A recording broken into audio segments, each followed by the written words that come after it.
happen. Yeah. Yeah. Well, I guess we're on YouTube now, so that's a good. All right, good. Get the video started again. Yeah, the time is. I don't know what's going on with this. The timer's been off last couple of weeks. Yeah. Mm-hmm.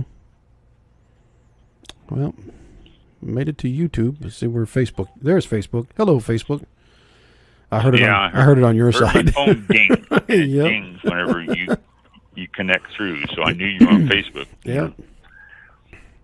And Cap Kaplowitz, thank you for tuning in. I appreciate that.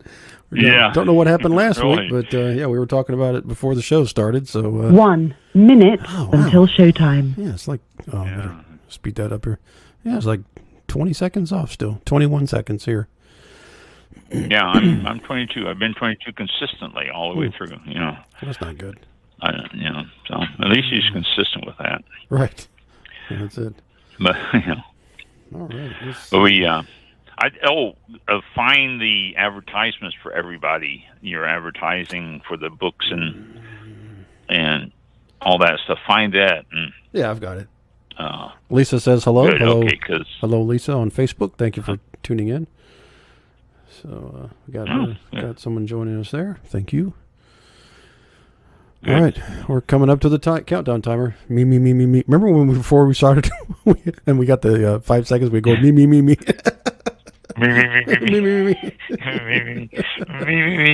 Like testing it. Mic check. Your show will go live in 5 seconds. Too soon. 4, 3, 22 seconds 2, again. 1. Not yet. Blog Talk Radio. Here we go. This is All About Wine, the talk show dedicated to the wine industry since 2009, featuring winemaker, cellar master, vineyardist, and tasting expert, Ron. Basically, what we're trying to do on this program is just trying to educate people and trying to make wine less confusing and more friendly. From coast to coast and around the world. You know, we really have had some neat people on the program. I love that. Post your questions and comments during the live show on our Facebook page at www.facebook.com/allaboutwinebtr. Again, that's www.facebook.com/allaboutwinebtr. I'll add, just like Lisa did. Lisa did that, and she posted a comment. Thank you very much, Lisa. Yep. Oh, I'm sorry. And now, All About Wine is on. Here's Ron.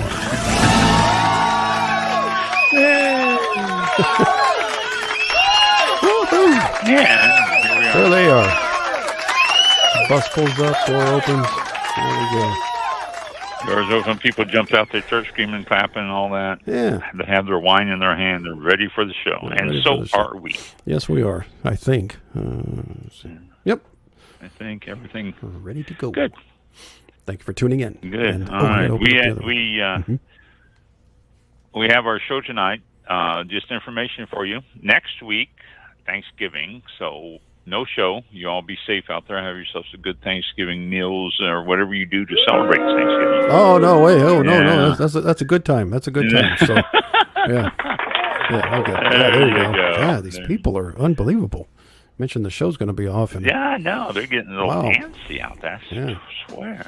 Oh no. Well, and we got after that. Then the week after that, the 2nd, we have ourselves a guest. So it's already December after next show. Wow. Or next, it's after the next December. After the next not show. Yeah. it's the not show next week.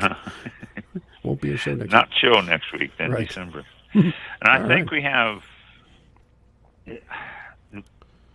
Don't we have Hanukkah coming up real soon here, right after Thanksgiving? I think so. I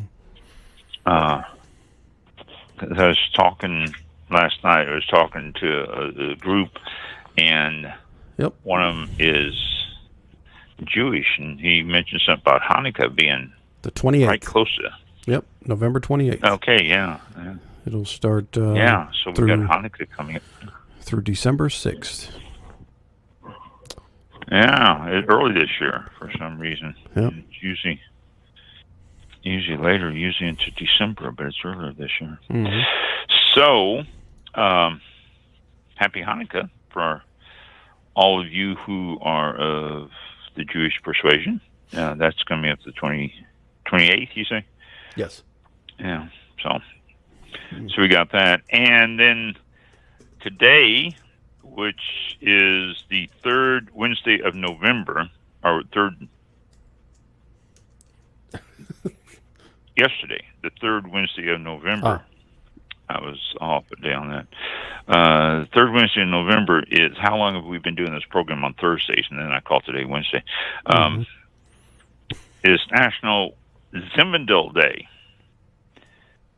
So pull out your bottle of Zinfandel or Primitiva or whatever one you're going to drink that's the same, and enjoy it. Now, again, as I have told you before, these days that come up, Zinfandel days, I have one that says the third Wednesday of November. I found another one that says it's on the 18th. So it's... Which would be today. Yeah, I don't know.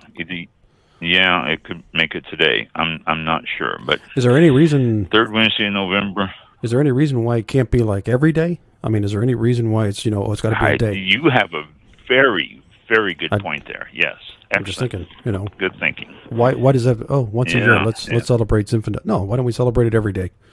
So that's right. Zinfandel is a good wine. Celebrate it every day. Contact your congressman. But then we have to wait for the 18th or the third Thursday in November, which would actually be today, is Beaujolais Nouveau Day. And see that one, I can't get behind because I can't spell it. Beaujolais Nouveau. Beaujolais. B-E-A-U. Oh, what? J-O-L. Hold on. B-E-A-U. Where'd you get that? B-E-A-U. Beau, like in beautiful. Beaujolais. J-O-L-A-I-S. Beaujolais. Oh, wow. Nouveau. N-O-U-V-E-A-U. Yeah, I was way off. Beaujolais Nouveau. I think that's what? Spanish or Hungarian or something? Could be French. French. Yes, we'll go with that. French, okay. Beaujolais Nouveau Day. It's the third Thursday of November. They're releasing the Beaujolais Nouveau today. If you're not familiar with it, it is an early release of the Beaujolais grape. Some genius, and I'm not saying that facetiously, that I'm really mean it. Some genius came out with the idea that why don't we release this early Beaujolais and just call it Beaujolais Nouveau or New Beaujolais and make a big deal out of it and distribute it around the world, and we'll show people around the world the airplane taking off from France with all the Beaujolais in it to go out and distribute it everywhere and all that. And it was genius because everybody around the world jumped on it, grabbed it, and for a number of years it became a really, really big deal. In fact, this year I haven't seen anything about it, but it became a big deal. I used to get a Beaujolais Nouveau every year, a couple of them at least, and they used to be really, really good. And then the quality started to jump around a lot. So because the quality jumped around, I wasn't as excited about it coming out, but I still get it. And then, it was a couple years ago, it snuck up on us, and I said, let me go get a Beaujolais Nouveau and see how it is. So I went down to my local liquor store that I use quite often. Just a small one, which I like the small stores because you get to know the people. And I asked him if he had his Beaujolais Nouveau in yet. And he says, I didn't order any. I go, what? Why not? He said, because it didn't sell last year. He says, I ordered 5 cases last year, and he says, I was lucky to sell 1. He says, so I didn't order the Beaujolais Nouveau this year. And this was a couple of years ago. And then last year I checked, and let's see, last year we were just still in the pandemic, pretty full force. And so I don't think I checked on it then. I don't think I went by to see if he had it. But then afterward, when things started opening up, I went by and asked him if he had any Beaujolais Nouveau, and he said no, he didn't even order it then either. So I don't know. It's supposed to be released today. Should be on the shelves actually at midnight on the third Thursday of November it becomes available. So a lot of places, a lot of stores stay open to midnight because people will run in and get it right away and try it and stuff. I don't know if it's still that popular or not. I have no idea. But if you've had the new Beaujolais Nouveau, or if you bought it today and you've tasted it, jump on and message us. Let us know right away if it's any good. You don't have to do any more than that. Just say, had it today, it sucks, or had it today and it was fantastic. And I'll go out and get myself a bottle. I'll probably stop by tomorrow and pick up a bottle anyway. It's that time, so I'll probably find one. In a couple of weeks or so, I'll let you know how it is. So that Beaujolais Nouveau Day, though. And then next week, I think the 24th, and again, it's so many different sites give me so many different things. But the 24th is Carmenere Day. If you're not familiar with Carmenere is a grape that's grown in Chile now quite a bit. It originally came from France. They moved it to Chile many, many, many years ago, and they had it confused with the Merlot. They thought it was Merlot. But the Carmenere grapes, or the part of the Merlot vineyard, was starting to mature and be ready to pick sooner than other parts. And they couldn't figure out why the Merlot was being picked a good week and a half earlier. And they found out it wasn't Merlot, it was Carmenere. So there is mixed emotions on Carmenere. The wine minister of Chile, which would be a great job to have, wouldn't it, be a wine minister of a country? Wine minister of Chile said that Carmenere is just a so-so grape. It's just something to enjoy occasionally, but it's nothing that to get too excited about. Other people say Carmenere could be the grape of Chile if they promote it and embrace it. I am of the second group. I love Carmenere. It's got a little hint of pepperiness to it that I just absolutely love. It's got some great tastes. You can get them different styles. I like the one with a little bit more tannin. It's got some good color to it. It has some good floral nose with some peppery nose to it. It's just really a great grape. So if you get a chance, pick yourself up a Carmenere. It's Carmenere, Carmenere. And excuse me, it's from Chile. There are still a few places around the world that grow the Carmenere grape, but basically it's out of Chile. There is a winery in California, I think, who does Carmenere, but I think he's doing basically a blend with it. I don't know if he's coming out with a rider with it or not, but it's well worth it. Find yourself, don't get the cheapest one by any means, because the cheapest one is cheap and it tastes like it's cheap. But pick up one that, pick up one that is, I don't know, it's around $15 range, and I don't believe you will be disappointed. So those are the holidays that we got coming up that right now, wine holidays. But like Mike says, and I agree, very good point. Why do you have to have a day to enjoy a Carmenere or a Zinfandel or anything? Just go out and get it and enjoy it any day.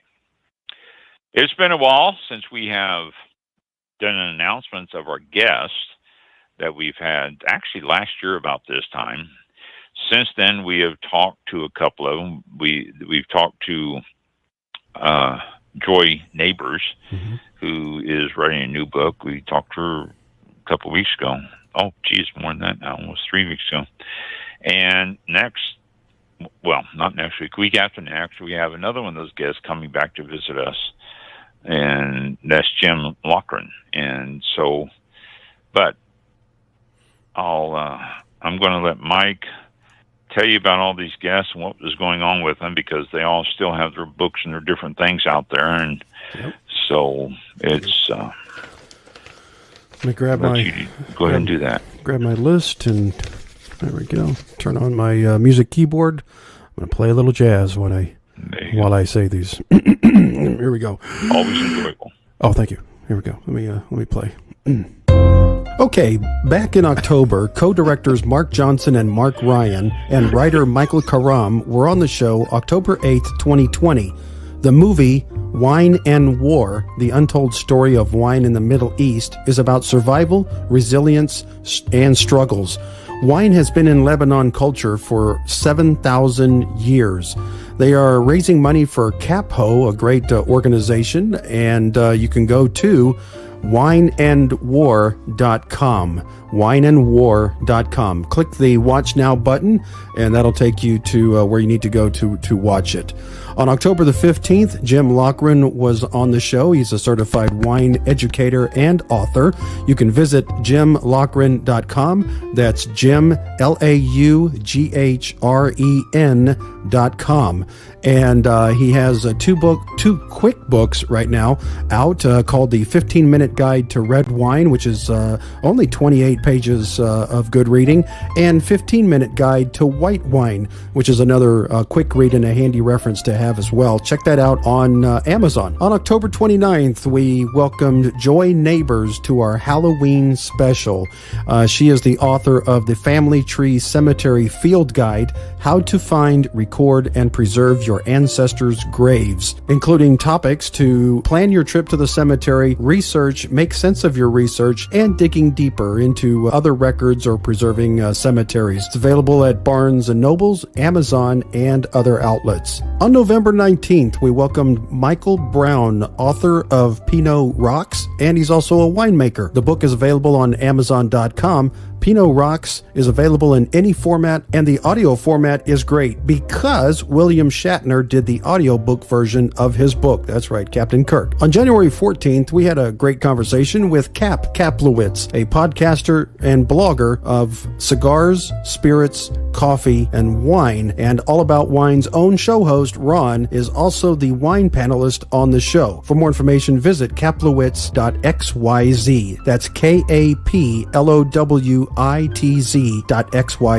On February 11th, 2021, we had founder and producer of Beer, Wine, and Spirits, Jeff Bradford, on the show, the filmmaker dedicated to revealing the stories behind the labels of our favorite drinks. On February 25th, we welcome Natalie McLean, podcast host of the popular Unreserved Wine Talk. She's also an author of Red, White, and Drink All Over and Unquenchable, a tipsy quest for the world's best bargain wines, plus several quick reads available on her website. She is also the wine expert on CTV's The Social, which is Canada's largest daytime television show, CTV News, and Global Television's morning show. You can pick up her ultimate food and wine pairing guide for free by visiting her website at nataliemaclean.com/allaboutwine. That's Natalie, MACLEAN.com/allaboutwine. A little bit in there that I add. Very nice. Thank you. Nice. Let me turn the keyboard off. Such a nice rendition of that on the keyboard there too. I appreciate that. Thank you. I'll be here till Wednesday. Nice. Yeah, thank you. Yeah. I'm performing till Wednesday. Till Wednesday. I got to update that because it's old. It's like I was listening to them and I go, wait a minute, these people weren't on this year. I mean, Joy was, but I'm listening to it and they're going through the dates and I'm like, that's last year. It needs to be. Last year. Yeah, we got to update it. It was 2020. Yeah. And then it kind of went into February till February this year or something, but. Like Joy Neighbors, she was on the 28th, I think, of this year, not the 29th. So I got confused there. 28th, 29th. Yeah, she was on 28th. Yeah, she came back. She was one of those came back visit. We're going to have Jim Loughran coming back on the 2nd, business again. So. A lot of those people, those books and all that they have out, I've had an opportunity since then to read almost all of them too. And excellent read on a lot of those. In fact, Joy's book, I got that, a hard copy of it instead of going online. My sister's into genealogy, so after I finish reading this, I'm going to send it to her and let her enjoy it. But some those movies, they're great movies, great calls, all that. Those are still available, and so there's a lot of those. Cap does. Kaplowitz, XYZ, does a blog. He does a lot about cigars and rating cigars and talking about cigars. And our panel that we have includes myself, who is a wine person. There's a coffee person that's part of it, but a lot of cigar knowledge on there too. A lot of people. One is a seller of cigars, and there's all sorts of stuff going on with that. Has Cap ever been down to Ybor City? Do you know? Has he ever mentioned? I mean, at one time, I don't think so. He lives in Oregon. Oh, he lives just south of Oregon. Yeah, that's a that's a little drive. But okay, it's not a weekend drive. Yeah. Yeah, I was just thinking with the history of the cigars back in the day. Man, that was over 200 cigar factories in that one area. It's just amazing. The historical. Still a lot of history there. Still there is. Yeah. History. Yeah. But we've been there's they're going to get upset with me, but I can't think of one guy who represents a cigar company. Oh, geez. But very knowledgeable on cigars and all that. So if you want to find out more about cigars and everything, then tune in to Capowitz. He's got guests that he gets on there and stuff that they talk about cigars and all that. And I've learned quite a bit myself, just being in the group and talking all that. And then Joy Neighbors is always a joy, pun intended, to be on the show. She's always has great stories, and her books are really fascinating. She is in the middle of another book now, and so she's already agreed to be back on the show next October and tell us about her new book. Yeah. So that should be fun. And then Jim Lofgren is going to be on, and in a couple of weeks. So I'm not going to tell you what he's got planned. I will wait and let him announce it. So yeah. A lot of great guests, a lot of great stuff. Follow up on it out there, though. Tune in the movies, spend a few dollars that it costs to watch it, because all of the movies and all this stuff go to a good cause. They really aren't just trying to get your money. They're trying to promote stuff and trying to help stuff out there, and all the books and all that stuff. So they're kind enough to be a guest. I like to help them as much as I can. So, all right. Thank you, Mike, for telling us about that. And I've got a few things to tell you today here. Enough to fill up the rest of the hour. But the grommet, TheGrommet, the grommet. I'm not promoting them. I'm not doing anything. I saw that on something about wine, and somebody mentioned the grommet. It was something about wine utensils, if you will, or wine accessories, that stuff. And they said it was on the grommet. So I looked up the grommet, and a lot of neat stuff on there. They got women. They've got men. Oh, we have someone on hold. Or someone just listening out there? Yeah, they're on hold. We don't take calls anymore. Come on, or they just we don't take calls anymore. So I'm not everything that's happened before. Sorry about that. If you're trying to get on, but we've had some issues in the past with some callers going in a different route than what the show was supposed to be about, and going rogue. It was severely rogue. Not getting us shut out, but we had to hang up on quite a few of them. So, unfortunately, we stopped taking calls, and which is a sad thing, because it's. It really is. We did have some good calls come in. Yep, we want to take calls, but they have to be related to the show, to wine. They have to be clean. That kind of thing. So if you want to chat with us in the chat box, and on our Facebook page or YouTube in the comment section. We'll take that.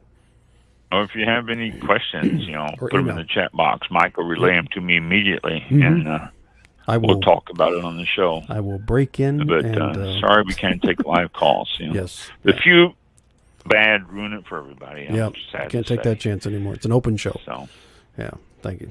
Yeah, it is. It's a live show. If we were we were editing everything, then it would be different. But yes, we don't. And that was the other part. I had to go back and re-edit those shows after it was finally updated, and I had to download them, edit them, and hold on. Yeah. Yes, it is. Lisa's asking a question. Hold on. Is this Ron from Florida Estates? Florida Winery Estates. Yeah, it's close enough. Florida Estates Winery. Yes, it is. The one and only. Yeah. So, yep, that's the same one. So she asked that on Facebook. Thank you very much. We closed though. Yes. Yeah. We are no longer open. I retired, but if I had not retired, we would not have made it through 2020 anyway with no business. So yeah, that's terrible. It's probably best that I retired and sold all the stuff I did when I did, because the winery would not have survived the pandemic, the shutdown year. Yeah. And so it was best. Yeah, I retired. I retired because the doctor said I had to retire.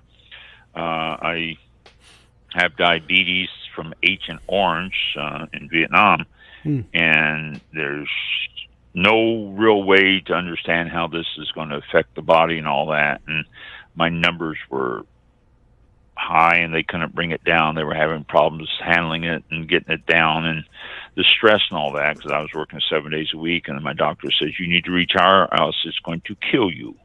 And so I waited for about 2 seconds, and I said, well, I guess I'm going to retire. So I did, and sold off everything. So the winery is no longer there. Yeah. Thanks, Lisa, for asking, but the winery is no longer there. I miss it tremendously, and I miss the people, and I miss everything about it. But I am still alive. That's true. So, yes. Yeah. She says. I know. I miss your wine. So she misses the wine as well. So, thank you very much for chiming in there. It's great to have you with us. Yeah. Thank you. And there's none left, I don't think, anywhere. I think everybody's pretty much drank all the wines. I don't have. Well, I'll take that back. I have 3 port left. So I do have some port. I have. That's it. I think I have a port, and I think I have a spice. I'm not sure. I have to check. Do you? You need to drink the spice. The port should be holding up well, but you need to drink that spice. Well, I figured if there's anything in it, I'll sift it, or whatever you call it, filter, like I did with the coffee filter. I think it was. Yeah. Yeah. It'll work. Yeah, the port was awesome. I agree, Lisa. That was some fantastic. She said the port was awesome. Oh, it was. Yeah, I don't think it was. I have not had a wine match that since. I mean, it's hard to match that one for sure. That port was my pride and joy. It really was.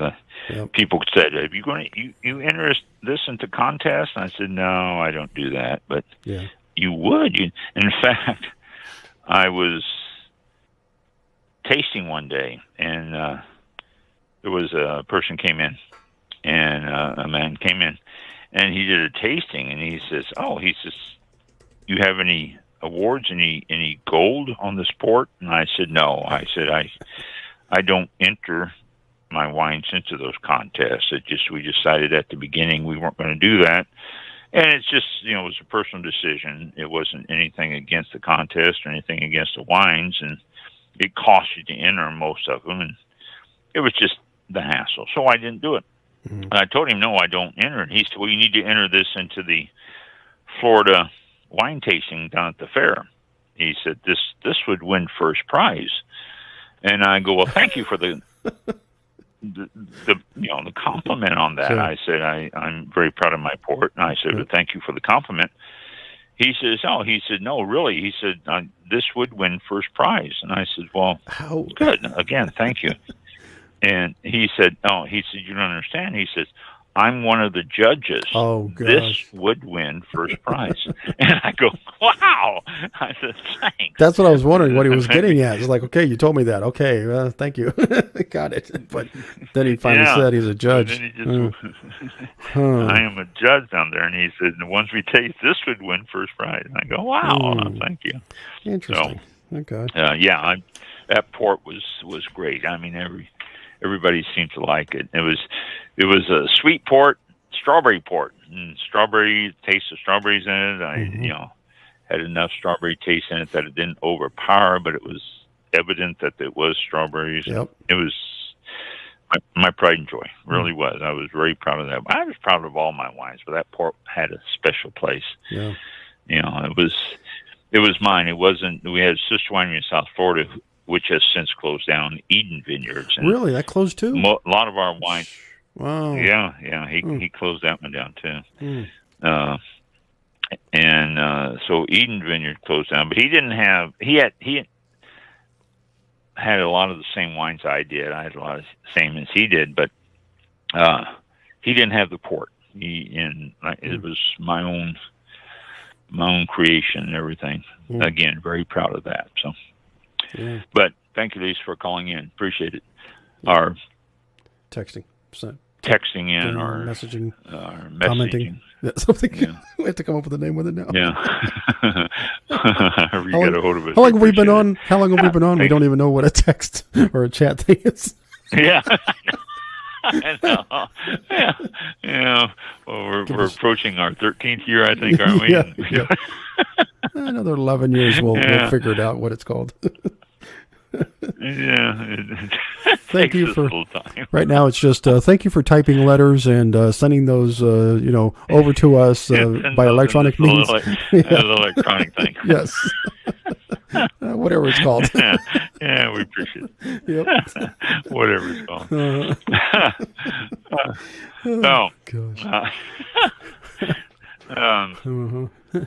The Gourmet, GROMMET. Go check that out. There's a lot of stuff there, there, and it's getting close to Christmas. So if you're looking for something to pick up for gifts for Christmas or something, then there's enough garbage stuff there that you might be able to find something that's unique.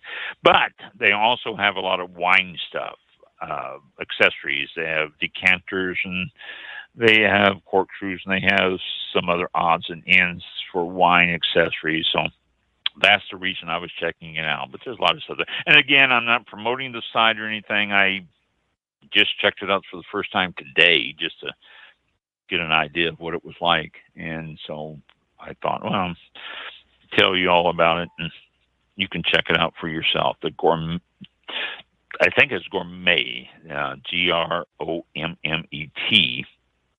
but the website, gourmet.com. 50 alcoholic beverage manufacturers' global retail sales.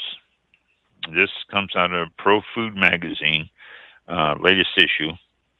And I was looking through this, and this is the alcoholic beverages. The first one on the list is number 10, and that's Constellation Brands out of the United States. And they're the first one that makes wine. All the rest of them out there is just beer, ready to drink, or spirits.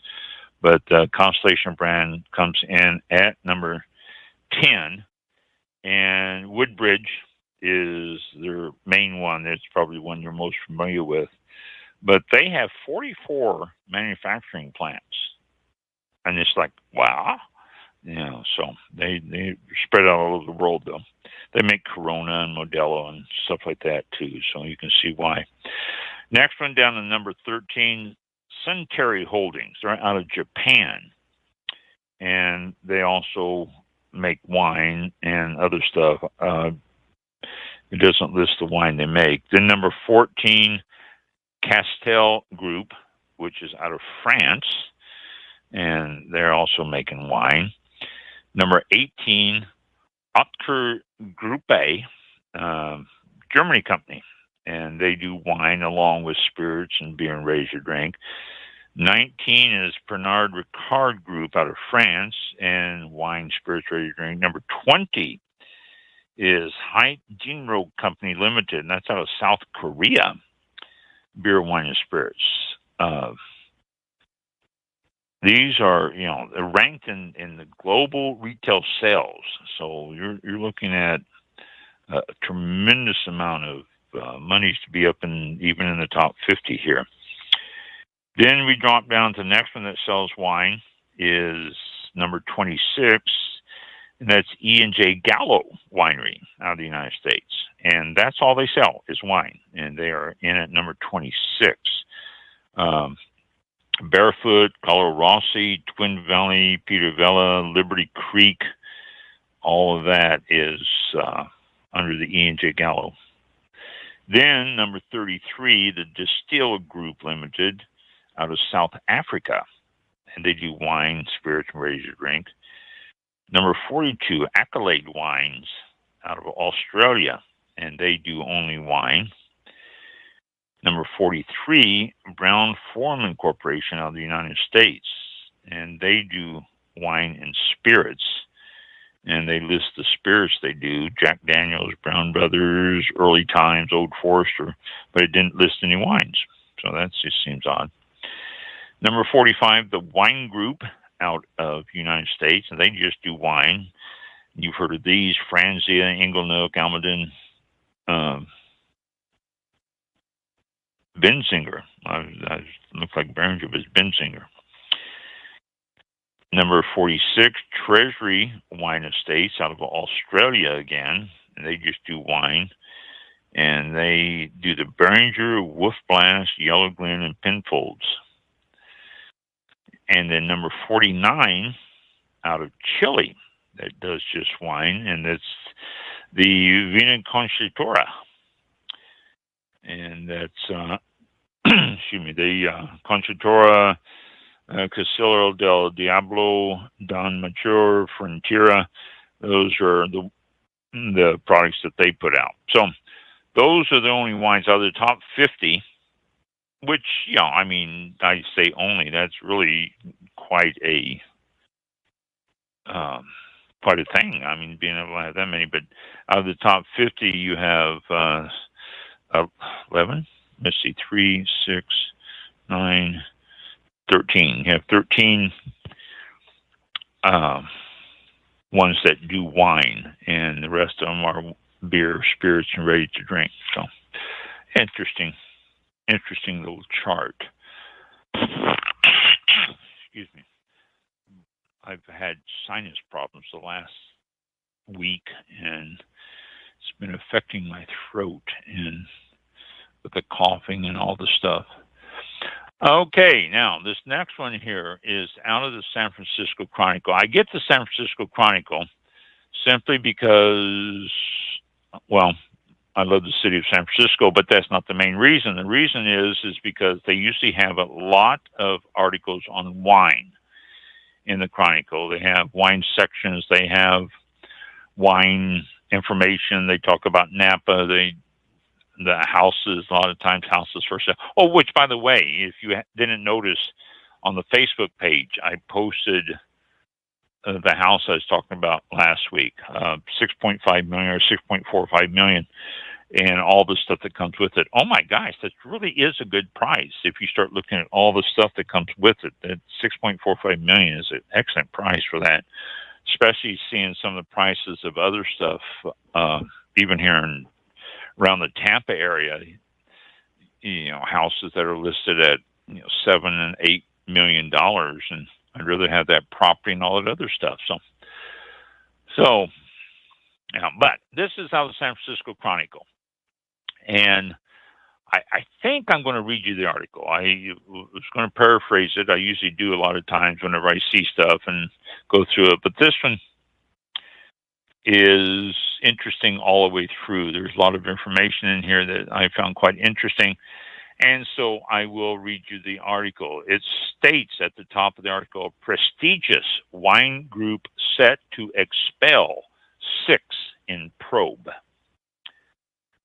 6 master sommeliers will lose their prestigious wine titles following investigations into sexual misconduct allegations pending appeals.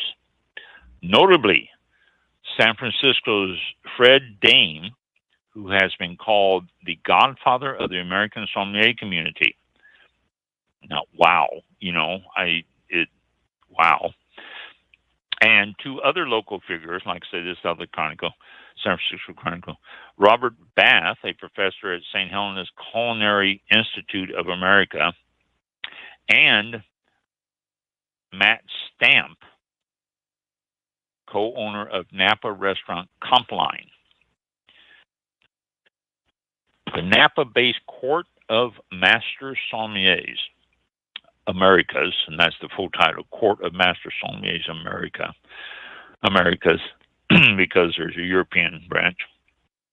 The influential organization that can make a sommelier's career announced on Wednesday that it will also move to terminate the membership of Fred Dexheimer, a wine consultant in Brooklyn, Drew Hendricks, who had been director of business development at Pioneer Wine Company in Texas until November 2020, and Joseph Linder, a sommelier in Seattle. They are accused of a range of inappropriate behaviors, including non-consensual, and let me go to the next page here, non-consensual touching, flirting, and initiating exploitative sexual relationships. The court did not specify which acts each individual has been accused of. Some of the accusations were aired in an October 2020 New York Times article, which prompted the court to commission an outside investigation into the claims. That investigation informed the current terminations. So it did do something to investigate. Arguably the most famous master sommelier in the U.S., Dame was a focal point of the Somm documentary series. I don't know if you saw that or not. It was interesting, really interesting, which feted him as a legendary figure who had kicked off a wine revolution in the 1980s. Dame started his career as a sommelier at the Sardine factory in Monterey. Until October 2020, he worked as the global brand ambassador for Adowa Vineyards in Paso Robles, which is in San Luis Obispo County. He is a co-founder of the Court of Master Sommeliers America. So, like, oh my gosh, this guy's right up there at the top, along with everybody else that, you know, that's big names and all that, but he's even more so. More than a dozen women told the New York Times that Dame had engaged in unwanted touching with them, including 2 instances of slapping women's rear ends at professional events. The 2 other local men named in the investigation, Bath and Stamp, are well known in their Napa Valley community. Bath, who passed the Master Sommelier exam in 1993, was one of the first to gain the title in the United States. In addition to teaching wine courses at the Culinary Institute of America, he operates a wine importing company in St. Helena and has consulted for Alpha Omega Winery. A one-time sommelier at the French Laundry, Stamp operates a popular restaurant in downtown Napa called Compline. He's also known for his work as a writer, having worked for years as a staff writer for Guild Somm, a Bay Area education platform for sommeliers. According to the New York Times report, Stamp proctored the Master Sommelier exams for 2 women he had sex with and failed to disclose that information to the court. Oh, that's a no-no. That's a baddie there. The 6 men have 30 days to appeal the decision, according to California's law governing nonprofits. After that period, if the board of directors upholds its decision to terminate their membership, they will be barred from any future court-related activities. They will also be prohibited from using the title Master Sommelier, a powerful honorific that grants enormous clout within the wine industry. It does to me, I'll admit. I mean, you know, someone's a Master Sommelier, I'm impressed. Stamp declined to comment on the record. None of the other 5 responded to a request for comment from the Chronicle. A 7th Master Sommelier accused of misconduct, Jeff Kruth, had already voluntarily resigned from the court before the investigation concluded. Krath, formerly the head of Guildsom, allegedly made unwanted sexual advances toward at least 6 female master sommelier candidates. Since he has already resigned, the court could not terminate his membership, said Emily Wines, the chair of the board of directors, but he will be barred from ever reapplying for membership. Emily Wines, I think that's cool that she's the chair of the board of directors, W-I-N-E-S, Wines last name. Okay, enough of my editorializing on that one. The Master Sommelier title is a kind of holy grail for wine hospitality professionals, with a notoriously grueling exam that involves a blind tasting segment requiring candidates to identify the grape variety, origin location, and vintage of wines in a glass with no outside information. Candidates spend years preparing for the test. 3 to 5% of applicants ever pass. Oh my gosh! I got to mention. I mean, we've talked to people who say they're taking the test, become a sommelier, and different things. But the master sommelier is a tough test. Oh my gosh, it's a tough test. Originally created to establish a set of professional standards among wine stewards and restaurants, the Master Sommelier title today has a much broader currency. The certification affords a wide range of lucrative job opportunities with prestigious restaurant groups, big wine wholesalers, large wineries, and more.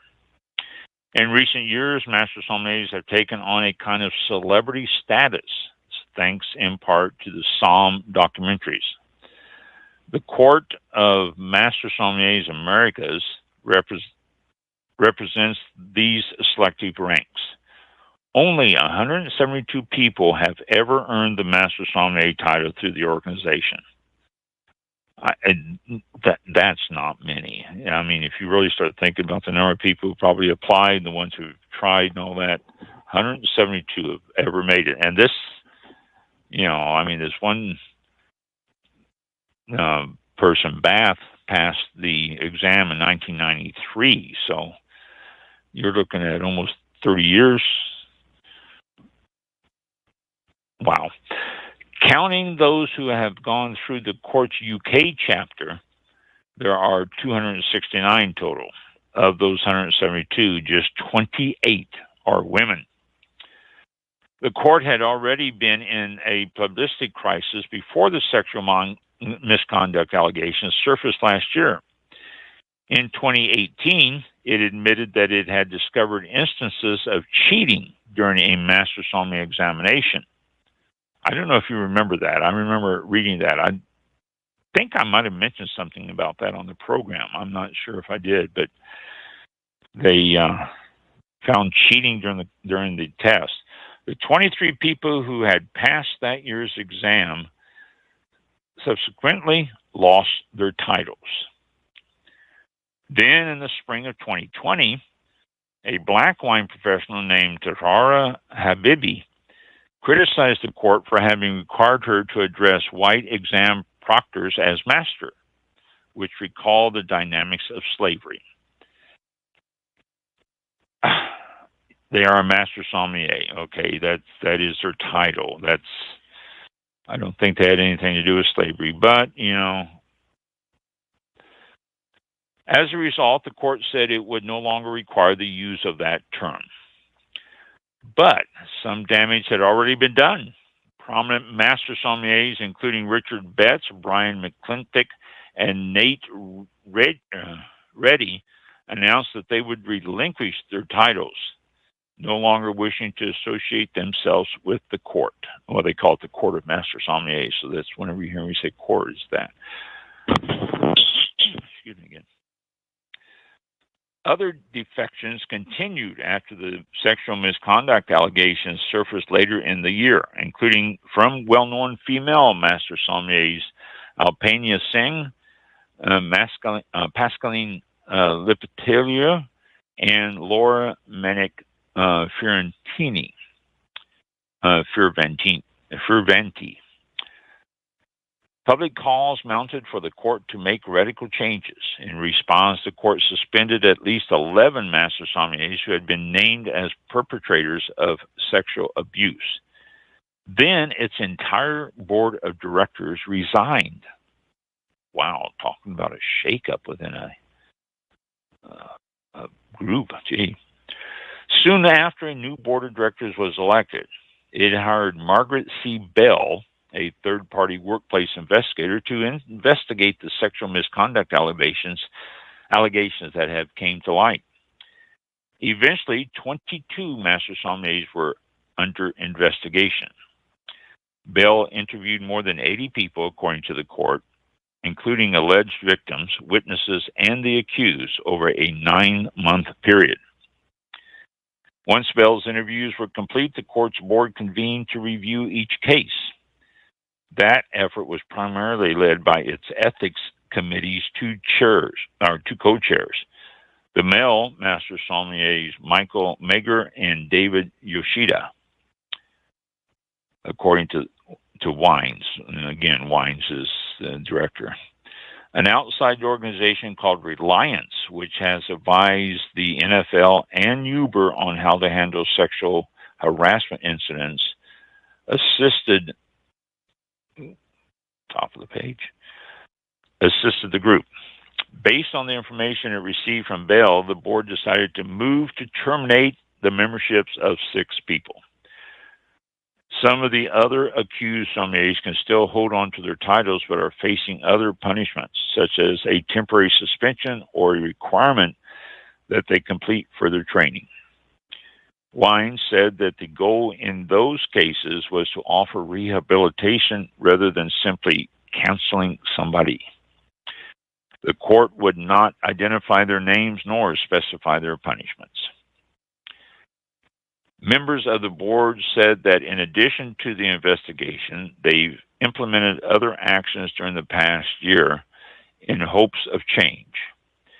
The court got rid of its dress code, which had required master sommeliers to wear certain color suits and had specified that men must wear master sommelier branded ties.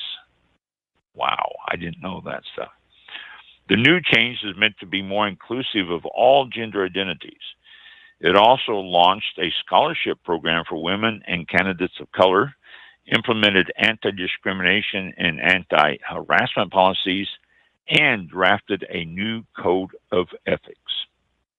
Excuse me. It's going to take time to earn that. Excuse me, again, sinus. It's going to take time to earn that trust back, but we felt that going from a 2-page code of ethics to a 26-page code of ethics was the right first step, said Mager, a master sommelier in Massachusetts. So far, he said, 80% of master sommeliers have signed a pledge that they will follow the new code of ethics. Anyone found in violation of the code will be subject to a future investigation. We know this isn't going to solve it, said Sabata Salgaria, a master sommelier who co-chairs the board's diversity committee. We've eroded a lot of trust, and that takes time. There you go. I've been hearing things about this master sommelier course and testing and all that for 2 or 3 years now. And not just, oh, this is a tough test. We know it's a tough test. We've talked to people that have taken parts of it and stuff leading up to it. Irene, I can't think of her last name right now, lives in Las Vegas, and she has taken part of the test, and it's tough. Our guest we had a couple of weeks ago taken part of the test. He even said it's really tough. So it's not an easy thing to do, hence in the fact that only 172 people have ever earned the title through that organization in all the years that it's been in existence. But you would think that, you know, they would be above reproach. I guess not. And it's sad to think that all this stuff has came about and all this stuff has happened, because the title Master Sommelier really does hold quite a great distinction. It's hard to get. It's hard to pass the test and everything. And once you get it, it's like a passport to just about any job you want to get in the wine industry. It's a phenomenal opening, a way to open doors and stuff along that line. And then for them to think that they are above that is just wrong. This totally wrong. So I'm glad they're cleaning up their act. I'm glad that they're putting in a lot of new stuff, and I hope they get back to the point where it is something that when somebody says I'm a master sommelier, that it will be something that people are impressed by, not something where, well, didn't you lose a lot of people to harassment or something? And that would be sad if it went that direction. So that was Irene King. King, King, Las Vegas wino. Oh, King. Yeah. Yep. Irene King. Yeah. Yep. Yeah. King. I that's easy enough. I remember Irene, but I don't know why. Yeah. I have to go with her last name. Mm-hmm. Yeah, Irene King. She was taking the test. In fact, I need to go get a hold of her and see if she went ahead and finished the test. I don't know if she has or not. When she was on a couple 3 years ago, she was telling us how really tough it is, and so. Yeah. In fact, let me grab my make a note of that pen here. What the heck did I do with it? And make a note to call her. Yeah. And, well, it's very prestigious. I mean, you said there's only 172 that have ever made it to that level, so yeah. It's not like working for, I work with one of the big online shopping like Amazon's or something. It's like, oh yeah, you and 24,000 other people, but you talk about you're in a class of 172. It's like, wow, okay. And over all the years, yeah, it's not like right now there's 172 in good standing. I mean, they've been doing this for say over 30 years, and so only 172 over 30 years is, and then the pretty small percentage each year. So that just goes to say something about how tough this is. Very limited, and then to throw it all away, all that hard work and. Yeah, the expense and everything, just to throw it away. Yeah, stupid. And it is. It's really stupid. I don't understand. I mean, it doesn't. And it's just like if one person comes forward and says they did this, you think, okay. But then when you have 20 people come forward, you're going, wait a minute here. There's something we need to look at. Yep. So, no. That's it. But it's just, it's going to take a while to get their mojo back, but they will. It's a good organization overall, and they will. Let's see what else I want to do before we leave tonight. Whispering Oaks. That's what I was going to do. Whispering Oaks this weekend. Whispering Oaks is located north of us and east of Orlando, east of Gainesville. Whispering Oaks Wine Run Turkey Trot Race. It's going to be Sunday, November 21st, which is this coming Sunday. And it's going to be at the winery, starting at the winery on, let me confirm that that's the address for it. And it is. Okay. So it's going to be at 10934 South Highway 475, Oxford, which is, you go to Highway 475, which is west of I-75, and the winery is there. And use code winery10 to receive 10% off of your entry fee. and it's going to start times will be available from 8 to 9 a.m. And you can run, walk, take your family, jog, crawl, whatever you want to do. And you sit and enjoy the wine. The race is timed and scored by J3 Timing, and they will announce the results. Race T-shirt, optional sweatshirt upgrade is an additional $10, but a T-shirt, souvenir wine glass, finisher medal, and a wine pour for runners 21 and older are included. And it says, can I switch to virtual? Yes. If at any time you decide to run on your own, we will ship your race gear to you at no additional charge. So you can do that, but it's going to be this Sunday, so you're not going to get it in time, but you can still go out and do your own, and then I'm sure get it. Contact Dolores, Delores, at j3timing.com. J as in the letter J, 3 as in the number 3, timing, timing.com. So get a hold of her, and you can do it virtually. You don't have to drive down here to Florida and race. Although Sunday morning is supposed to be gorgeous here. The lows are supposed to be in the upper 50s, and the highs that day is supposed to be in the low 70s. So you couldn't ask for a better day to be out there running.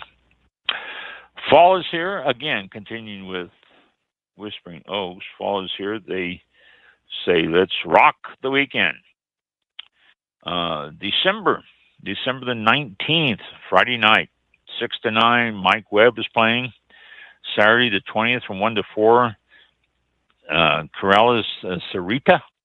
And Saturday, December 20th, 6 to 9, Dale Stumbo. And Sunday, the 21st of December, 1 to 4, Richie Q will be the artist.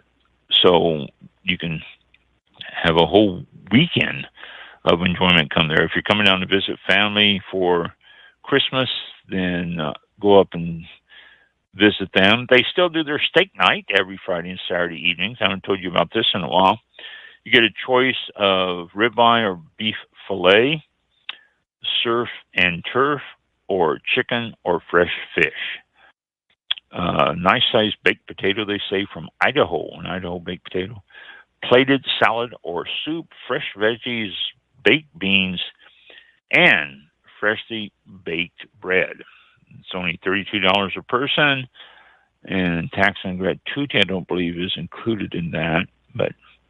And you can purchase your wine and stuff. So that's Whispering Oaks Winery. If you need to get hold of them, go to www.winesofflorida.com. And phone number 352-748-0449. Whispering Oaks. Okay, Tassel Ridge Winery. I haven't talked about them in a while. It's getting cold, and they're up in Iowa. So you can warm up with some Tassel Ridge wine, and they say some Iowa Beef Nouveau. It's a recipe. Go to their website, and you can see the recipe for that. It's info at tasselridge.com. TASSELRIDGE, info at tasselridge.com.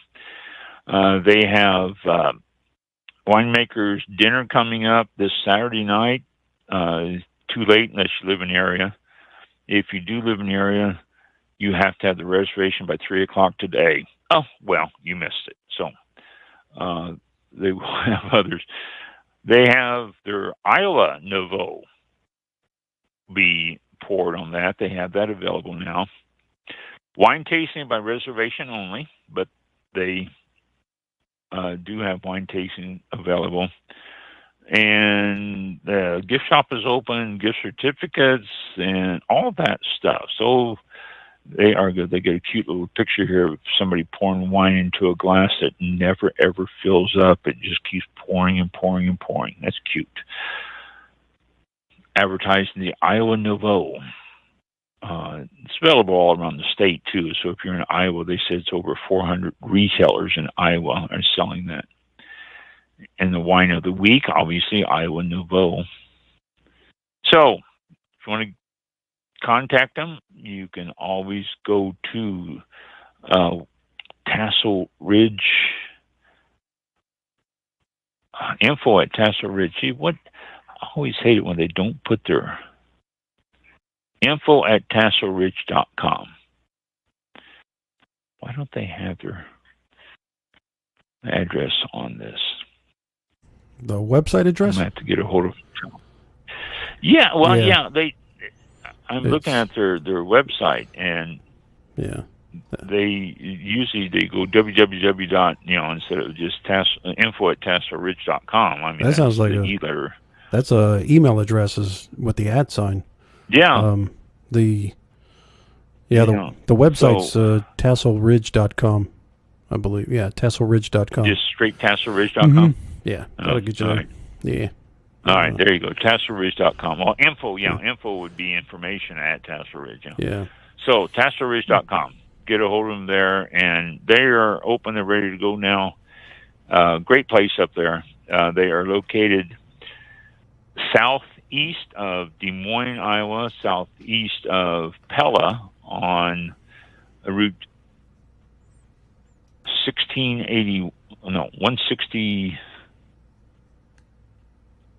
163, and they are north of Oskaloosa, so in that area there. So if you're familiar with Iowa, they're in the southeastern part of Iowa. So that's Tassel Ridge Winery. I haven't talked about them in a while. They've been closed. They've been closed for a long time, and they've shipped, and that's what kept them going, because they were able to ship product around. Like I said earlier, Florida State Winery would not have survived, because I don't think we would have had the opportunity to ship enough to enough places or enough people to keep us open. And so, it's in the long run, it's probably a good thing that we did close when we did. And I've got another one here, I think. Let me find them. Not there. Where are you? Oh, here it is. Enoree River Winery. Enoree River Winery. They are located in South Carolina. And they are also having events, wine events. They're going to be closed Thanksgiving, next week, the 25th. But they have other stuff happening. This weekend, they're inviting people for a wine tasting, cranberry wine slushies they have, and to watch the fall leaves change. They said it is really doing well right now in that area. Starting to change colors a lot. So they've got that available. And then they have local shops and vendors. They're Thursday, December the 2nd from 4 to 8. $5 glasses of wine. And they said, bring your own musical instruments for a jam session. They have a bonfire set up in the middle there, and a overhang and all that. So create your own music. It's a fundraiser for every bottle sold that evening. Enoree Winery will donate $2 to William C. Blackman Memorial Scholarship Foundation. I don't know who William C. Blackman is. It doesn't say on here. You can get a hold of them at Enoree, ENOREERIVER